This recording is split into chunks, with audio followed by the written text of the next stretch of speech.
Are Lucifer and Satan one and the same, two names for the same arch-fiend, or are they distinct entities with separate origins?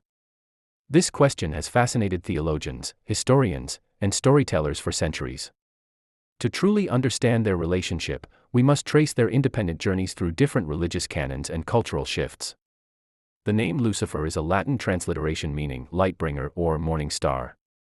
Its most famous, and perhaps most misinterpreted, biblical appearance is in the book of Isaiah, chapter 14, verse 12, "How you are fallen from heaven, O day star, son of dawn."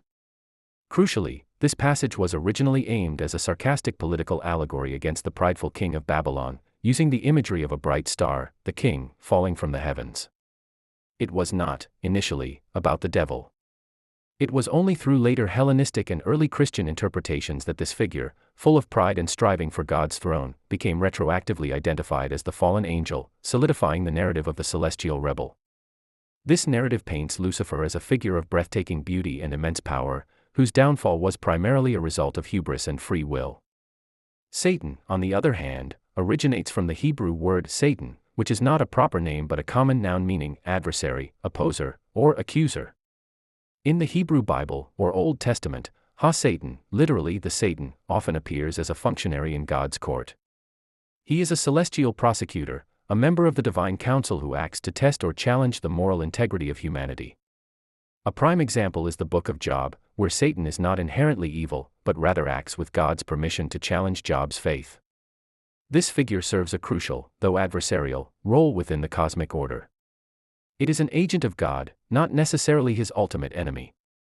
However, a radical departure from these established views can be found in Gnosticism, a diverse group of early Christian mystical and philosophical movements. In Gnostic cosmology, the world we inhabit is not a perfect divine creation, but a flawed prison created by a lesser, ignorant, and often malicious deity known as the demiurge. In this framework, traditional biblical villains take on surprisingly heroic roles. The serpent in the Garden of Eden, the figure often associated with Satan, is seen not as a tempter, but as the savior who brings the divine spark of knowledge, or gnosis, to Adam and Eve, thereby defying the ignorant demiurge. Here, the satanic figure is a force for liberation, while the creator of the world is the true antagonist. Gnostic texts thus flip the script, suggesting that the light-bringer is not fallen, but the spark of truth in a dark world. So, how did the proud fallen star of Christian lore and the divine prosecutor of Jewish tradition merge into the single figure we recognize today? This convergence largely happened during the evolution of Christian demonology. As the concept of absolute evil solidified, the need for a single, powerful antagonist, a chief demon, arose.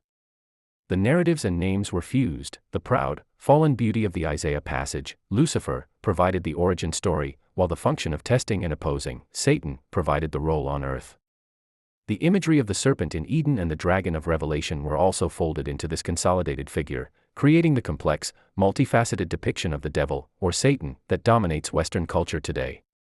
While they may be functionally synonymous now, knowing their separate etymological and theological histories allows for a much deeper appreciation of their individual complexity. This is where you can further elaborate on specific medieval folklore, or modern literary interpretations to truly expand this comparison.